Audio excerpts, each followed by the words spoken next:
नमस्कार मित्रांनो, स्वागत आहे तुम्हा सर्वांचंच आपल्या आजच्या या व्हिडिओमध्ये। आपल्या या व्हिडिओमध्ये आपण जाणून घेणार आहोत ठरलं तर मग या मालिकेच्या पुढील काही येणाऱ्या भागांचे लेटेस्ट त्याचबरोबर इंटरेस्टिंग अपडेट। त्यामुळे पटापट व्हिडिओला लाईक करा, तसेच चॅनलला सबस्क्राईब करून बेल आयकॉन आठवणीने प्रेस करा, जेणेकरून तुम्हाला पुढच्या प्रत्येक व्हिडिओचं नोटिफिकेशन मिळत जाईल आणि सर्व व्हिडिओंचा आनंद हा अगदी उत्तम पद्धतीने घेता येईल। चला तर मग अजिबात वेळ वाया न घालवता सुरुवात करूया आपल्या आजच्या या व्हिडिओला। तर आता आपण इथे पाहतो की सायली आणि अर्जुन हे साक्षीच्या घरी आलेले असतात आणि आता त्यांनी बरीच शोधाशोध केलेली असते आणि त्यानंतर फायनली त्या दोघांनाही साक्षीचं जे एसचं लॉकेट असतं ते सापडलेलं असतं। आता ते लॉकेट सापडल्याच्या नंतर सायली आणि अर्जुन खूपच जास्त खुश झालेले असतात, कारण फायनली त्यांनी जो काही प्लॅन बनवलेला असतो तो सगळा यशस्वी झालेला असतो। प्रियाला गंडवून ते लोक इथपर्यंत पोहोचलेले असतात आणि इथं पोहोचून त्यांचा काहीतरी येण्याचा उपयोग झालेला असतो।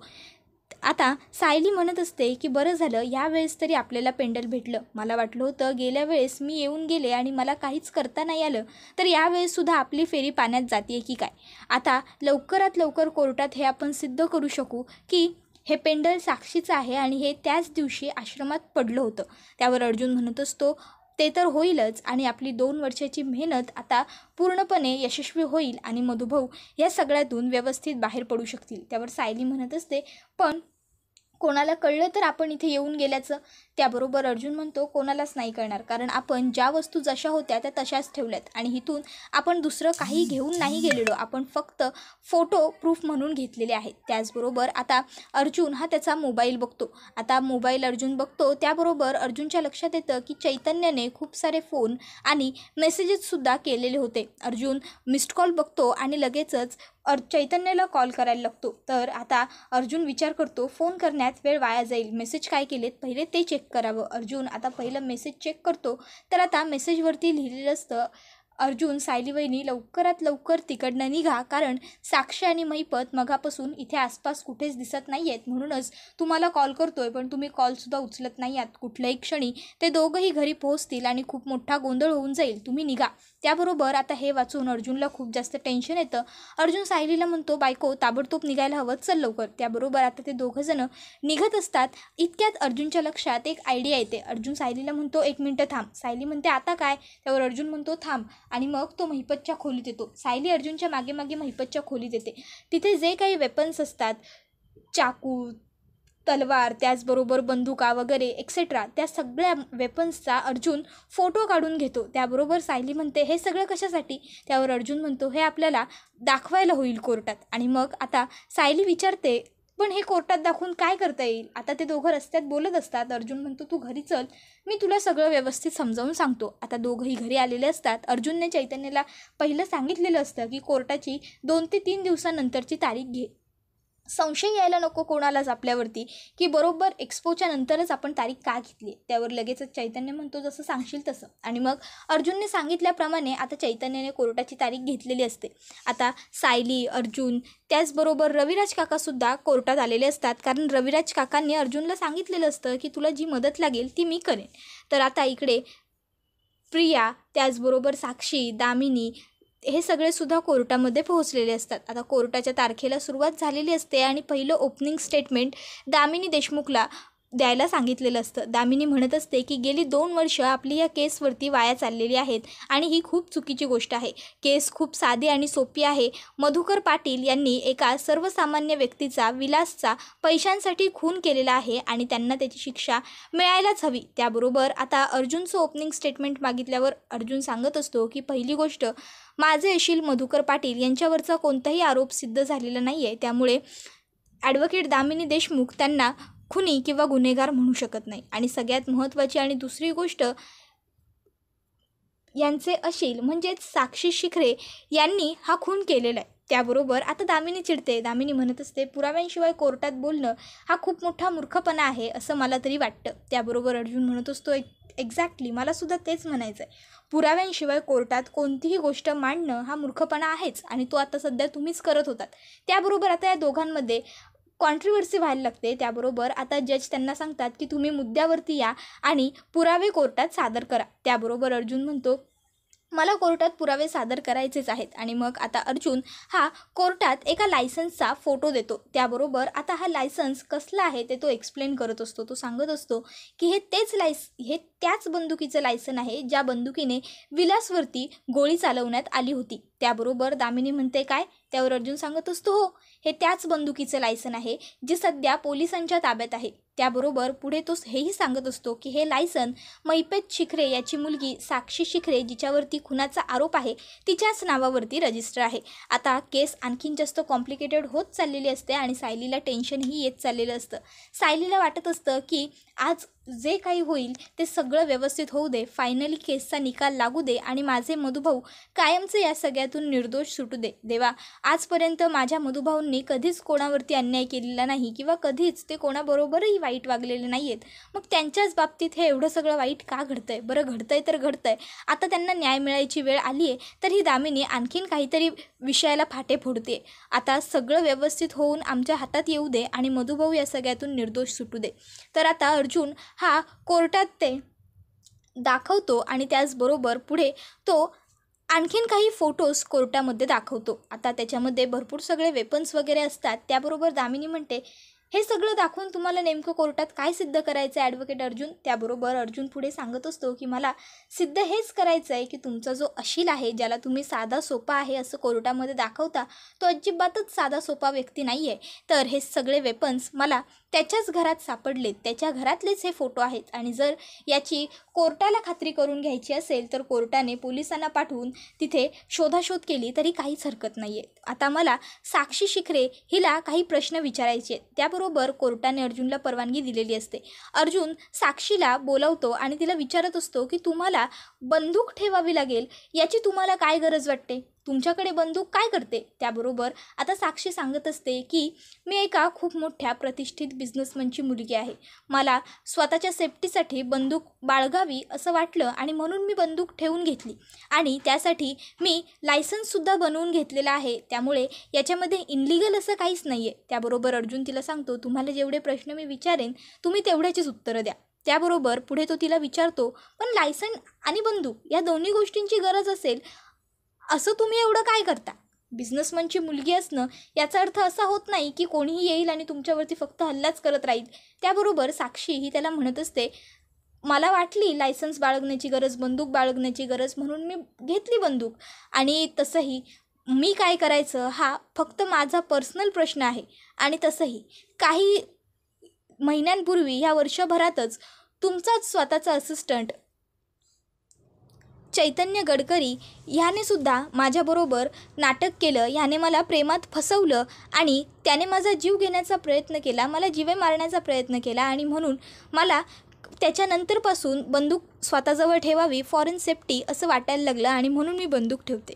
आता हे उत्तर साक्षीने दिल्याबरोबर अर्जुन तिला विचारतो अच्छा, म्हणजे माझ्या असिस्टंटने तुमच्याबरोबर प्रेमाचं नाटक केलं आणि तुम्हाला फसवलं असं तुमचं म्हणणं आहे? त्याबरोबर साक्षी म्हणते हो. अर्जुन तिला पुन्हा विचारतो नक्की तुमचं हे स्टेटमेंट आहे? त्यावर साक्षी होकार देते. अर्जुन तिला म्हणतो बरं मला सांगा कधीपासून तुम्ही रिलेशनशिपमध्ये होतात? त्याबरोबर लगेचच साक्षी म्हणते त्या सगळ्याचा इथे काय संबंध, ती माझी पर्सनल लाईफ आहे, पर्सनल स्पेस आहे. त्याबरोबर अर्जुन म्हणतो तुम्हीच तुमची पर्सनल स्पेस इथे ओपन केली आहे, सांगा तुम्ही रिलेशनशिपमध्ये होतात? त्याबरोबर लगेचच साक्षी म्हणते आम्ही या वर्षभराच्या पूर्वी रिलेशनमध्ये होतो. अर्जुन म्हणतो किमान किती काळासाठी? त्यावरती सांगते किमान 4 ते 5 महिन्यांसाठी. त्यावर लगेचच आता पुढे अर्जुन म्हणत असतो 4 ते 5 महिन्यांसाठी या वर्षभरात हे दोघं रिलेशनशिपमध्ये होते असं यांचं म्हणणं आहे. आणि असं ह्या आत्ताच म्हणाल्या की त्याच्यानंतर यांनी बंदुकीचं लायसन्स बनवून घेतलेलं होतं म्हणून. पण यांचं बंदुकीचं लायसन्स जे आहे ते विलासचा खून करण्याच्या अगोदर म्हणजे कमीत कमी या 2 वर्षां अगोदरचं आहे. म्हणजे कोर्टात हे सिद्ध होतं की ते लायसन्स आधी बनवण्यात आलं होतं. त्याबरोबर आता आणखीन बरेच पुरावे कोर्टात सादर केले जातात आणि नंतर फायनली सगळे पुरावे व्यवस्थित बघून सगळ्या पुराव्यांची व्यवस्थित शहानिशा करून कोर्ट ह्या निर्णयापर्यंत पोहोचलेलं असतं की खून हा मधुभाऊंनी नाही तर साक्षी शिखरेने केलेला आहे. आणि आता कोर्ट निकाल देत असतं आणि जज सांगत असतात की मधुकर पाटील यांनी विलासचा खून केलेला नाही, त्यामुळे हे कोर्ट त्यांना निर्दोष सिद्ध करतं आणि त्यांची मुक्तता करून टाकतं. त्याचबरोबर हा खून साक्षी शिखरे म्हणजेच SS कन्स्ट्रक्शन यांची ओनर हिने केलेला आहे. त्यामुळे कोर्ट त्यांना जन्मठेपेची शिक्षा सुनावतं. त्याचबरोबर या केसमध्ये आय विटनेस म्हणून साक्ष देणारी साक्षीदार म्हणजेच प्रिया मधुकर उर्फ सध्याची तन्वी किलेदार तसेच सुभेदार हिनेसुद्धा कोर्टाची दिशाभूल करण्याचा प्रयत्न केला, कोर्टाचा वेळ वाया घालवला आणि एका निरपराध निर्दोष व्यक्तीला फिजिकली तसंच मेंटली हॅरासमेंट केली आणि त्यामुळे तिला कोर्ट कमीत कमी 7 वर्षाची शिक्षा सुनावत आहे. आता 7 वर्षाची शिक्षा प्रियाला सुनावली आहे कारण प्रियाने भरपूर काही चुका केलेल्या आहेत. तिने कोर्टात 3-4 वेळा तिचं स्टेटमेंट बदललं, तसंच आणखीन बऱ्याच काही चुका तिच्या हातून झाल्या आहेत ज्या आपण सगळ्यांनीच एपिसोड्समध्ये पाहिलेल्या आहेत. तर आता इथे दामिनी देशमुखला मात्र या गोष्टीचा खूप मोठा धक्का बसलेला असतो कारण आजपर्यंत ती कधीच कुठली केस हरलेली नसते आणि आज फायनली ती ही केस हरलेली असते. तर अर्जुनला मात्र खूप आनंद झालेला असतो की फायनली तो जिंकलाय आणि तो जिंकला या गोष्टीपेक्षा महत्त्वाचं त्याला हे वाटत असतं की त्याने मधुभाऊंना फायनली निर्दोष सोडवलंय. तर आता इकडे दामिनीला मात्र कळत नसतं की आपण कसे हरलो. आपण एवढं मास्टर माइंड, आपण एवढं प्लॅनिंग केलं होतं, एवढं सगळं व्यवस्थित आखलं होतं, रचलं होतं, तरीसुद्धा आपण हरलो. ॲडव्होकेट अर्जुन सुभेदारने आपल्याला हरवलं. आजपर्यंत कुठलीही केस मी हरले नव्हते आणि आज ही एवढी साधी सोपी केस मी हरले, हे कसं शक्य आहे. आणि या विचारामुळे म्हणजे ती पूर्ण ब्लँक झालेली असते, तिला कळत नसतं अर्थात. बट ऑब्वियस जर एखाद्या व्यक्तीला कधीच हारण्याची सवय नसेल आणि अचानक जर तिच्यासमोर हार आली तर ती हार पचवणं तिच्यासाठी तितकंसं सोपं नसतं. आणि तसंच काहीसं दामिनीच्या बाबतीत सुद्धा घडतं आहे कारण तिने आजपर्यंत तिच्या कारकिर्दीमध्ये कधीच हार पाहिली नव्हती आणि आज पहिल्यांदा तिला हार काय असते हे कळतं आहे. त्यामुळे तिला ती पचवणं थोडं अवघड जाणं हे स्वाभाविक आहे. तर दुसरीकडे महिपतला मात्र खूपच जास्त राग आलेला आहे ॲडव्होकेट दामिनी देशमुखचा कारण तिने खूप सारे पैसे त्याच्याकडून घेतले होते. त्याचबरोबर ती म्हणालीही होती की मी तुमच्या मुलीला निर्दोष सोडवणार, ही माझी जबाबदारी आहे आणि त्यापासून तुम्ही फक्त लांब राहा, बाकी पुढे काय करायचं ते मी बघून घेईन. पण ती काही तिला निर्दोष सोडवू शकलेली नाही आहे. तर आता कोर्ट इज ॲडजस्ट एवढं बोलून जज तिकडनं निघून गेलेले असतात. तर आता अर्जुन हा दामिनीसमोर उभा असतो आणि तो तिला म्हणत असतो, गेल्या वेळेस तुम्ही मला म्हणाला होतात ओव्हर कॉन्फिडन्स खूप वाईट असतो आणि आज तुम्ही तेच केलं. तुमचं ओव्हर कॉन्फिडन्स तुम्हाला चुकीच्या पायऱ्यांपर्यंत घेऊन गेला. आपलं हे जे प्रोफेशन आहे, आपण जे एथिक्स वापरतो ते निर्दोष व्यक्तींना न्याय मिळवून देण्यासाठी आणि ज्यांच्या चुका आहेत, ज्यांनी गुन्हे केलेले आहेत त्यांना शिक्षा मिळवून देण्यासाठी, त्याच्यासाठी आपण हा काळा कोट घालतो. पण तुम्ही तुमच्या प्रोफेशनचा चुकीचा वापर केला. तुमच्यासारख्या एवढ्या चांगल्या वकिलाने जर त्याच्या बुद्धीचा वापर एखाद्याला न्याय मिळवून देण्यासाठी केला असता तर कदाचित खरोखर आज तुम्हाला ही हार बघावी लागलीच नसती. कारण सत्य हे कितीही उशिरा पुढे आलं तरी ते कायम पुढे येतंच आणि विजय हा सत्याचाच होतो, हे खरं आहे. त्याबरोबर आता इथे साक्षी आणि प्रियाला सगळ्यात अगोदर पोलिसांनी ताब्यात घेतलेलं असतं. आता दोघीही आरडाओरडा करत असतात, आम्ही काहीच केलेलं नाही आहे, प्लीज आम्हाला सोडा. पण आता कोर्टाने सिद्ध केलेलं असतं की या दोघींनी गुन्हा केलेला आहे. त्यामुळे या दोघींना सोडण्याचा किंवा या दोघींना थोडा वेळ तरी मोकळं इकडे तिकडे फिरू देण्याचा प्रश्नच उद्भवत नाही कारण दोघीही तिकडून ताबडतोब पळ काढतील हे सगळ्यांनाच माहीत असतं. आता इकडे घरातल्या सगळ्यांनाच खूप मोठा धक्का बसलेला असतो. कोणालाच प्रियाने हे सगळं केलं असेल यावर विश्वासच पटत नसतो. पण कोर्टानेच निकाल दिल्यामुळे कोणी काहीच बोलू शकत नसतं. तर दुसरीकडे मधुभाऊ बिचारे रडत असतात. दोन्ही डोळ्यातून त्यांच्या घळाघळा अश्रू वाहत असतात. आता सायली आणि अर्जुन मधुभाऊंच्या जवळ येतात. सायली मधुभाऊंना म्हणत असते, मधुभाऊ अहो आता तर तुमची एवढी निर्दोष सुटका झाली आहे, तुम्ही काही केलेलं नाही आहे, हे कोर्टाने सुद्धा मान्य केलं आहे आणि कोर्टानेच तुम्हाला निर्दोष सिद्धसुद्धा केलं आहे. मग तरीसुद्धा आता तुमच्या डोळ्यातून अश्रू काय येत आहेत? उलट आता तर तुम्ही खूप जास्त आनंदी असायला हवं. फायनली तुमच्यावरती जो डाग लागला होता, जो बट्टा लागला होता, तो कायमचा पुसला गेला आहे. त्याबरोबर आता मधुभाऊ सांगत असतात, साऊ बाळा मी खुश तर खूप आहे आणि हे त्या आनंदाचेच अश्रू आहेत. अगं गेली 2 वर्ष माझ्या आयुष्यात किती काय काय घडून गेलं हे तुला कसं सांगू. मला किती त्रास झाला या गोष्टींचा ते मी कोणालाच नाही सांगू शकत. या 2 वर्षात माझ्या आयुष्यात हे एवढं सगळं घडून गेलं आहे ना की एवढा कोणाच्या आयुष्यात अख्ख्या आयुष्यात घडू नये हीच माझी देवाकडे प्रार्थना आहे. त्याबरोबर सायली म्हणत असते, काळजी नका करू मधुभाऊ, तुमच्या ह्या आयुष्यात जे काही घडून गेलेलं आहे त्या सगळ्याची भरपाई तर आपण नाही करू शकत, पण पुढचं तुमचं सगळं आयुष्य चांगलं जावं यासाठी आपण सगळे नक्की प्रयत्न करू. हे एक आपलं वाईट स्वप्न होतं असं समजून आपण विसरण्याचा नक्की प्रयत्न करू. मधुभाऊ म्हणत असतात, मी काहीही केलं ना तरी ही 2 वर्ष आयुष्यातली मी नाही विसरू शकत. त्याबरोबर अर्जुन मधुभाऊंना म्हणत असतो, मधुभाऊ, कधी कधी काही घटना आपल्या आयुष्यात अशा घडतात की ज्या आपण विसरू नसतो शकत, पण तरीसुद्धा आपण त्या विसरण्याचा जरी प्रयत्न केला नाही तरी त्या आठवणी कायम कुठेतरी बंद करून ठेवू शकू याचा प्रयत्न केला पाहिजे आणि तुम्हीसुद्धा तसं कराल याची मला खात्री आहे असं सांगत असतो. त्याचबरोबर तो आता म्हणतो, तुमच्याच दोघांसाठी एक खूप मोठी गुड न्यूज आहे. त्याबरोबर आता सायली विचारते, कसली गुड न्यूज आहे. त्यावर अर्जुन हा तिला सांगत असतो, तुमचं आश्रम. त्यावर सायली म्हणते, आश्रमाचं काय. त्याबरोबर आता अर्जुन हा तिला सांगत असतो, 3 ते 4 दिवसात तुमचा आश्रम तुम्हाला परत मिळेल. त्यावर सायली आता अर्जुनला म्हणत असते, आणखीन 3 ते 4 दिवस, आता तर मधुभाऊ निर्दोष आहे ते सिद्ध झालं ना मग. त्यावर आता अर्जुन म्हणत असतो, बायको, कोर्टाची सुद्धा काहीतरी प्रोसेस असते ना.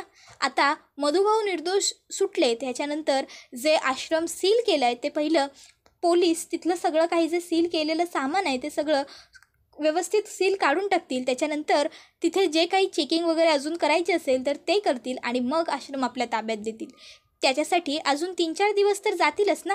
त्याबरोबर सायली म्हणते, ठीक आहे, आता एवढे दिवस कळ सोचली आहे तर 3 ते 4 दिवसांसाठी कशाला उगाच ताण घ्यायचा. मधुभाऊ, 3-4 दिवसांनंतर पुन्हा आपलं घर आपल्याला मिळणार.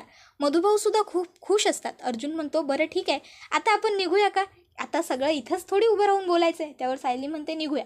त्याच्यानंतर आता अर्जुन, सायली, मधुभाऊ तिघंही घरी यायला निघालेले असतात. अर्जुन खूप जास्त खुश असतो कारण तो सुद्धा आजपर्यंत कोणतीच केस हरलेला नसतो आणि आज थोडी का होईना पण अर्जुनच्या मनामध्ये काळजी असते की आज काय होईल, कसं होईल. त्याला खात्री तर असते की आपणच जिंकणार, पण जिंकण्यासाठी काय काय करावं लागणार हे मात्र त्याला माहीत नसतं आणि फायनली एवढ्या सगळ्या अडचणीतून पुढे जाऊन त्याने ही केस जिंकलेली असते आणि त्यामुळे या गोष्टीचा अर्जुनला रास्त तेवढा आनंद, त्याचबरोबर अभिमानही वाटत असतो की त्याने सत्याच्या बाजूने लढून केस जिंकूनही दाखवली. जर आज अर्जुन हरला असता तर अर्थात ही खूप वाईट गोष्ट घडली असती, पण तो न हरता जिंकलाय.